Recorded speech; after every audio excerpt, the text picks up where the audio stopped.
Hey guys what's up, मेरा नाम है सम्राट चौधरी और आप देख रहे हैं मेरे चैनल इंडी वन एंटरटेनमेंट को।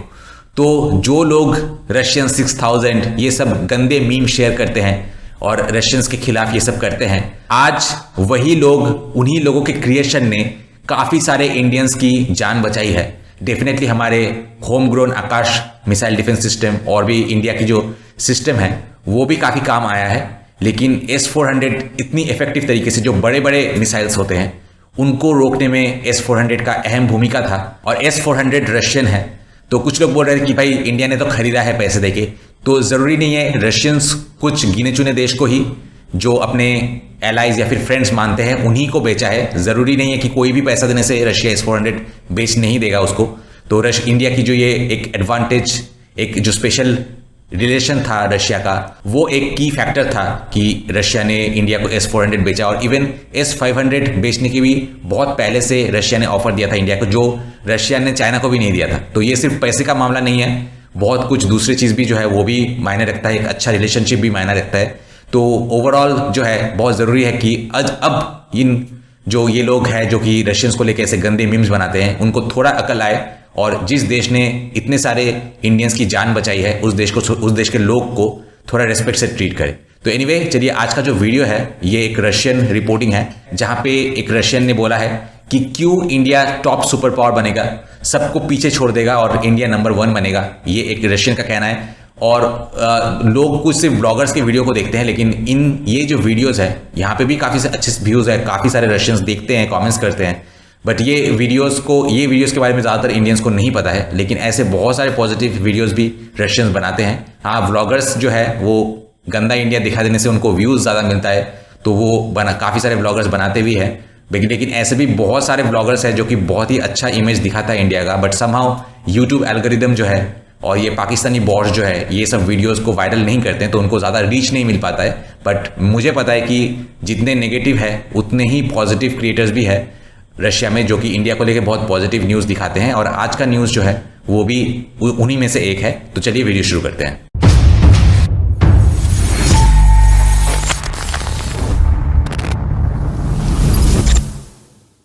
Чтобы вы понимали, вот так карта एक महाशक्ति बनने की राह पर है। कभी ब्रिटिश शासन का गुलाम रहा, यह देश आज दुनिया का सबसे युवा और सबसे शक्तिशाली देशों में से एक है। लेकिन क्या यह चीन और अमेरिका को पीछे छोड़ सकता है? आज हम आपको बताएंगे कैसे एक ऐसा देश जो सिर्फ 80 साल पहले ब्रिटेन का कॉलोनी था, आज उसी ब्रिटेन से आगे निकल गया है और अब चीन और अमेरिका के बीच हो रही आर्थिक जंग को एक किनारे बैठकर देख रहा है। Соединенных. यह है सबसे पुराना मध्यकालीन नक्शा जो साल 1300 में बनाया गया था। यह उस समय यूरोप के लोगों की दुनिया की कल्पना को दर्शाता है। नक्शे के केंद्र में है यरूशलम, नीचे क्रेट द्वीप पर मिनोटोर की भूल भुलैया है, लीबिया में सिकंदर महान ने अपना डेरा डाला था, बेबीलोन का टावर इराक में दिखाया गया है और नक्शे के सबसे ऊपर है स्वर्ग। Рай на карте. Впечатляет, но не меньше впечатляет. क्या नक्शे में स्वर्ग शानदार लगता है? लेकिन उससे भी ज्यादा हैरान करने वाली बात यह है कि ठीक स्वर्ग के नीचे एक ऐसा देश है जिसके बारे में उस दौर के यूरोपियों को बस दूर दराज की कहानियों से ही जानकारी थी। हाँ, आप सही समझे, यह भारत था, जैसा कि मध्यकालीन यूरोपीय कल्पना करते थे।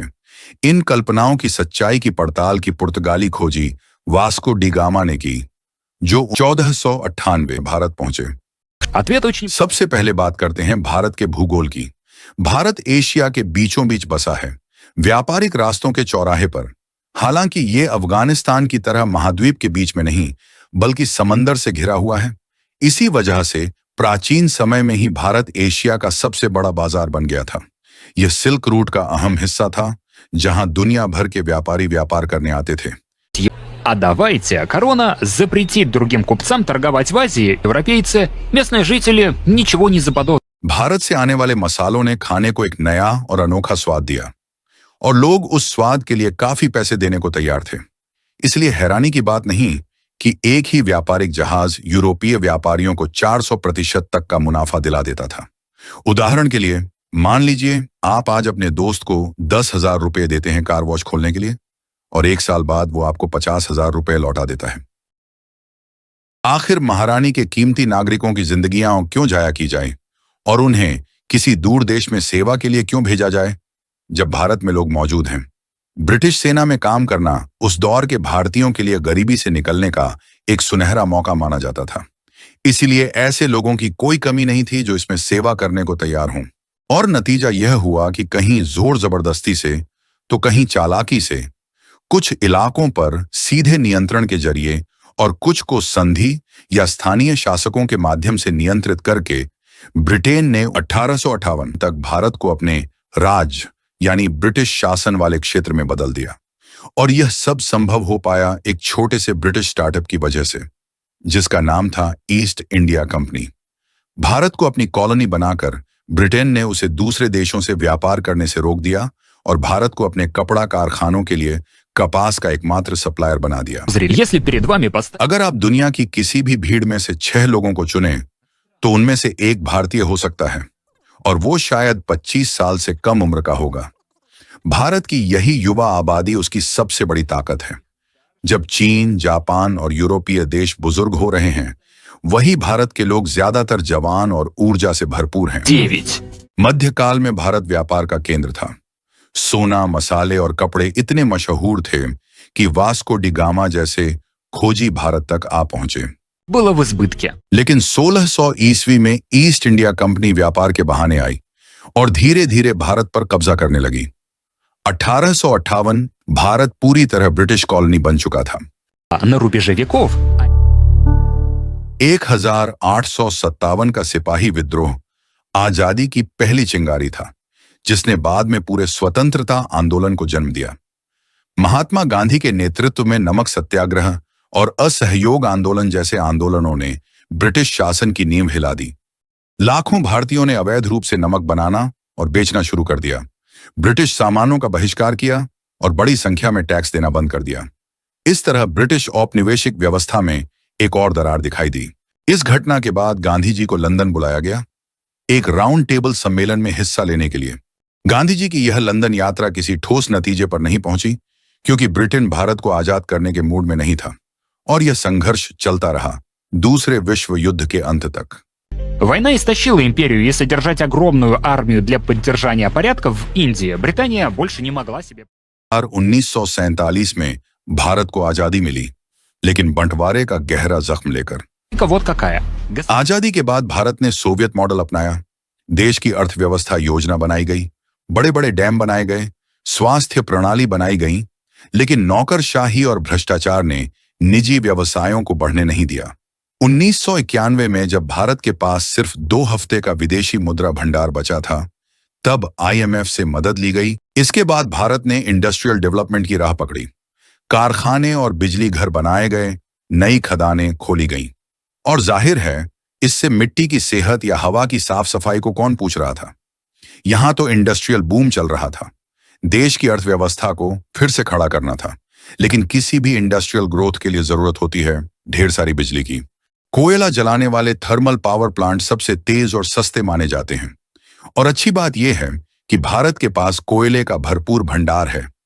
दुनिया का लगभग 10% कोयला भारत में है। इसी वजह से 20वीं सदी के दूसरे हिस्से से भारत में बड़े पैमाने पर कोयला खनन शुरू हुआ।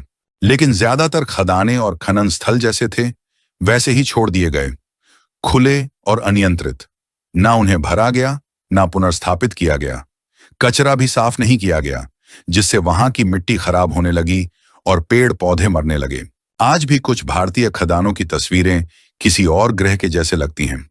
तो यही कोयला जिसे भारत ने बड़े पैमाने पर निकाला और अब भी निकाल रहा है, कार्बन डाइऑक्साइड और दूसरी हानिकारक गैसों के इमिशंस में रिकॉर्ड्स होल्डर है। कोयला वैसे भी सबसे गंदा ईंधन माना जाता है। हालांकि आजादी के 70 साल बाद भी भारत की जरूरतें जैसे उद्योग, धातु और बिजली कम नहीं हुई, बल्कि और बढ़ गई हैं।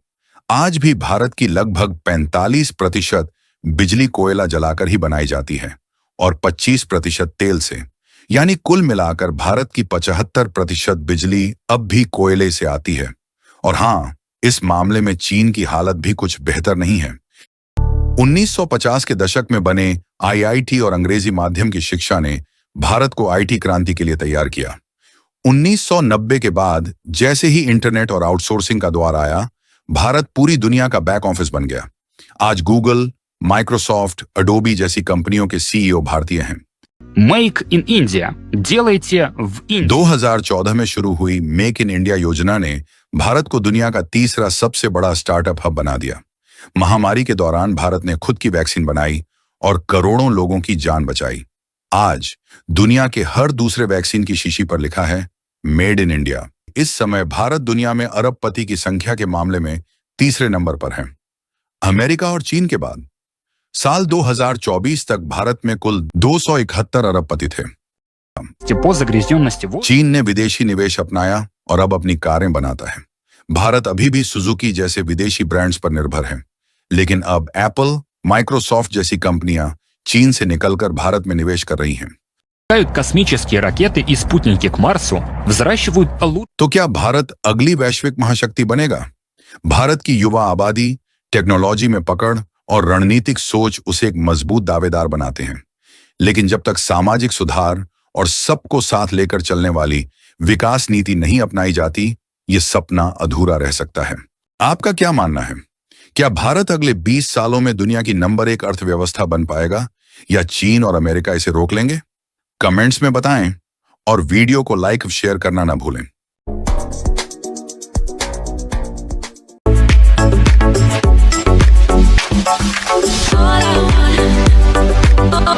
कमेंट्स में 7PF लिखा है कि मुझे लगता है कि भारत में धार्मिक और आर्थिक तौर पर एक बड़ा बदलाव आने वाला है, क्योंकि बड़ी संख्या में युवा अच्छी शिक्षा पा रहे हैं। इससे न सिर्फ भारत की अर्थव्यवस्था मजबूत होगी, बल्कि धर्म के मामलों में भी एक आधुनिक सोच उभरेगी, जो भारत की जीवन शैली को बेहतर बनाएगी। हालांकि 20 साल में वर्ल्ड पावर बनना थोड़ा मुश्किल है, लेकिन इन सालों में भारत बहुत सुधार कर सकता है। उसके बाद टॉप हाइप 1 ने लिखा है कि भारत आत्मविश्वास के साथ सितारों की ओर बढ़ रहा है। यह बदलाव का युग है और हम इसे अपनी आंखों से देख रहे हैं। बस इंडियन पॉपुलेशन इंडिया का साथ दे दे तो सच में इंडिया स्टार्स तक पहुंच जाएगा। देश को साफ सुथरा रखना, ऑर्गेनाइज होकर काम करना, बात बात पे ये यूनियन और प्रोटेस्ट ये सब ना करके हार्ड वर्क करना, और कंपनी ओनर्स को भी जरूरत है कि हार्ड वर्किंग एम्प्लॉयज को अच्छे से रिवार्ड करे। नहीं तो ज्यादातर कंपनी ओनर्स इंडिया में ऐसे हैं जो खराब एम्प्लॉय को क्रिटिसाइज और इंसल्ट करने की तो कोई कसर नहीं छोड़ते, लेकिन जो अच्छा एम्प्लॉय है, जो कि काम बहुत इफेक्टिवली करता है, उसको अप्रिशिएट नहीं करता है, उसको ठीक तरीके से पे नहीं करते। तो अगर एम्प्लॉय ऑनेस्ट और हार्ड वर्किंग हो इंडिया की, और कंपनी ओनर्स भी ऑनेस्ट हो अपने एम्प्लॉयज के साथ, तो इंडिया अपने सारे ड्रीम्स जो है वो पूरा कर सकता है। उसके बाद मरियव लिखा है कि पाकिस्तान के साथ टकराव के बावजूद भारत ने खुद को स्थिर और सुरक्षित बनाए रखा है। उसके बाद स्मार्ट पिज्जा शॉर्ट्स लिखता है कि भारत को कोई जल्दी नहीं है, लेकिन वो पूरे आत्मविश्वास के साथ कुछ जंगल में हाथी की तरह आगे बढ़ रहा है। जो लोग इस समय भरोसा नहीं कर पा रहे, वो भी जल्द खड़े होकर ताली बजाएंगे। उसके बाद WT अलोन स्टार ने लिखा है कि वैसे यह ब्रिटिशर्स ही थे जिन्होंने जातियों के प्रभाव को पूरे देश में और मजबूत किया। उन्होंने जातियों को लगभग अलग अलग राष्ट्र जैसा बना दिया और रेशियल डिस्क्रिमिनेशन को बढ़ावा दिया। उसके बाद स्मार्ट पिज्जा ने लिखा है धीरे धीरे और अब जोर से भारत अब ग्लोबल अरीना में एंट्री ले चुका है। उनका भविष्य उज्जवल है और वो करी की खुशबू साथ में लाए हैं। उसके बाद टिमोन ने लिखा है कि ऐसा एक डिटेल्ड और इंटरेस्टिंग स्टोरी के लिए धन्यवाद। रही बात भारत के अगले 20 वर्षों में क्या होगा, तो इसका स्पष्ट उत्तर देना कठिन है, लेकिन ये एक फैक्ट है कि अमेरिका भारत को शांति से रहने नहीं देगा, ताकि चीन भारत के साथ अमेरिका की जगह ट्रेड न कर ले। पाकिस्तान के साथ ताजा संघर्ष की खबरें भी इसी दिशा में इशारा करती हैं। अगर अमेरिका नहीं, तो चीन अपनी मैक्सिमम इफेक्टिवनेस के साथ भारत पर प्रभाव जमाने की कोशिश करेगा। भारत की इंटेलिजेंस इसी में होगी कि वो चीन के साथ बहुत केयरफुली और सीमित उद्देश्य के साथ सहयोग करे, जैसे कि ज्ञान, तकनीक और उत्पादन प्राप्त करना, ताकि भविष्य में इन्हीं रिसोर्सेज का उपयोग करके भारत ओन प्रोडक्शन सिस्टम स्थापित कर सके। चीन ने जिस प्रकार उत्पादन और व्यापार के माध्यम से अपनी अर्थव्यवस्था को ऊपर उठाया है, वो भारत के लिए एक स्पष्ट उदाहरण है।